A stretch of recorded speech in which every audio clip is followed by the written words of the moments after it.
வந்திருக்கிறார். உங்கள் வாழ்க்கையிலும் உங்களை கரை சேர்க்க அவர் வந்திருக்கிறார். உங்கள் கரங்களை பிடித்து உங்களை கரை சேர்ப்பார். ஹalleluya. உங்களை மேன்மையாய் உங்களை ஆண்டவர் உயர்த்துவதற்காக வந்திருக்கிறார்.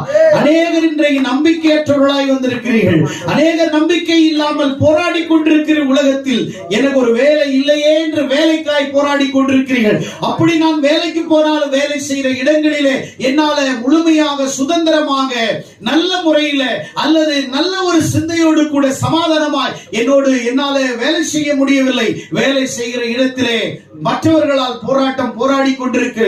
எதிர்காலம் என்ன என்ற ஒரு கேள்விக்குறியோடு கூட இந்த இடத்திலே உட்கார்ந்து கொண்டிருந்த உங்களை பார்த்து ஆண்டவர் சொல்றாரு, பவுலை கரை சேர்த்த கர்த்தர் உங்கள் கரங்களை பிடித்து உங்களை கரை சேர்க்க போகிறார். உங்கள் வாழ்க்கையில் ஆண்டவர் ஒரு கரை சேர்க்க போகிறார். உங்களை ஆண்டவர் இந்த உலக அக்கிரமங்கள் பாவங்களிலிருந்து தூக்கி எடுத்தது மட்டுமல்ல,